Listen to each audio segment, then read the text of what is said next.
Students, उम्मीद है आप खैरियत से होंगे। आज हम इंस्पेक्टर लैंड रेवेन्यू सीरीज़ का 5वां लेक्चर शुरू करने जा रहे हैं। लास्ट टाइम हमने इनकम टैक्स ऑर्डिनेंस का सेक्शन 20 तक पढ़ा था। आज हम सेक्शन 21 पढ़ रहे हैं। सेक्शन 21 जो कि काफ़ी लेंथी सेक्शन है इनकम टैक्स ऑर्डिनेंस का, और सेक्शन 22 भी सेम इसी तरह से। तो आज हम सेक्शन 21 पढ़ रहे हैं, तो हो सकता है कि थोड़ी सी वीडियो लंबी हो जाए, तो आप साथ जुड़े रहिएगा। चले हम पढ़ते हैं अपने लेक्चर की तरफ। सेक्शन 21 है डिडक्शंस नॉट अलाउड, मीन्स कटौती नहीं मिलेगी। वो एक्सपेंडिचर जो बिजनेस में पे तो करते हैं मगर उनकी कटौती नहीं मिलेगी, ये सेक्शन 21 में दिया गया है।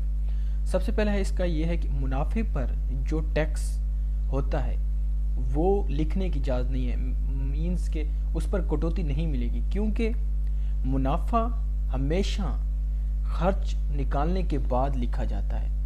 तो इस पर अभी एक एमसीक्यूज ये पहला बन सकता है। दूसरा ये है कि वो टैक्सेस जो एडवांस लिए जाते हैं, मसला ये है कि प्राइस बॉन्ड किसी का निकलता है और फ़र्ज़ करें कि प्राइस बॉन्ड निकला है किसी का 10 लाख रुपया, तो जब वो प्राइस बॉन्ड बैंक से लेने जाएगा तो उसमें से उसका 15% है उसकी, तो 15% टैक्स वो पहले काट लिया जाएगा। तो जो वो टैक्स काटा गया है उस पर कटौती नहीं मिलेगी। और इसके बाद ये एक एमसीक्यूज बन सकता है। फिर दूसरा ये है कि अगर किसी दूसरी कंपनी के शख्स को पैसा दिया तो कटौती नहीं मिलेगी।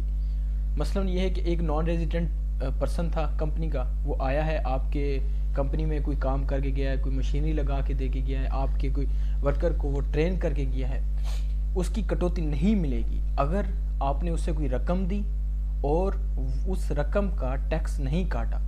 ये आप पर लाजम है कि आप उसका टैक्स काटें।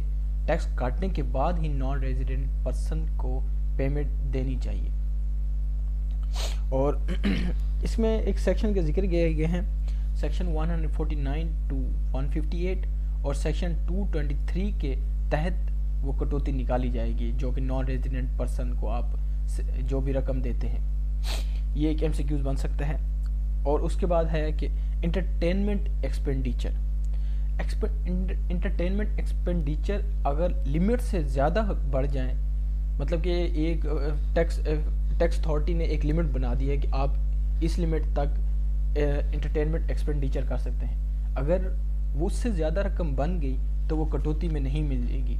अब इंटरटेनमेंट एक्सपेंडिचर किस तरह से होगा कि आप अपने स्टाफ को भेज देते हैं बाहर मुल्क जाके और महंगे महंगे होटल में वहाँ उनको ठहराते हैं, तो इस पर कटौती नहीं मिलेगी। एक लिमिट उन्होंने मतलब टैक्स अथॉरिटी ने बता दी है कि इससे ज़्यादा आप नहीं खर्चा कर सकते।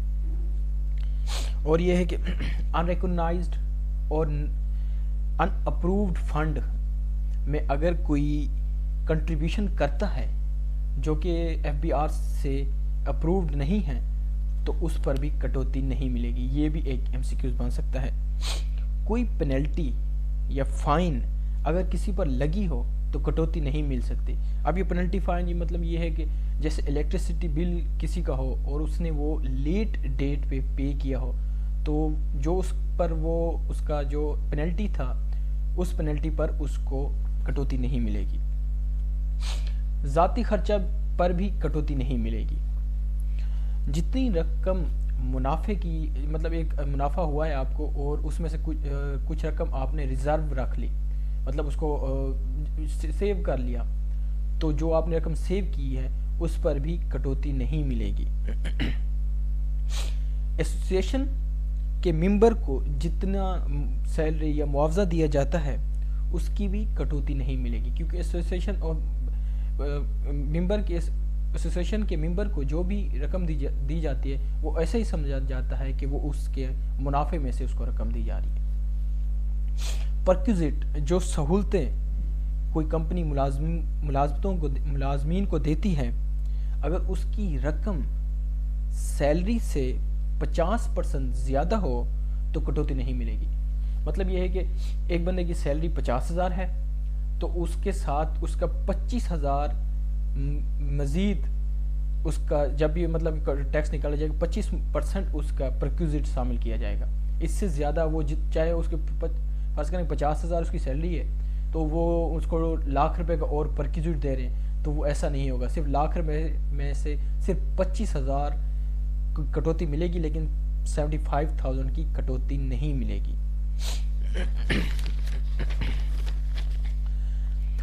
کاروبار میں مختلف ادائیگیاں کرتے ہیں.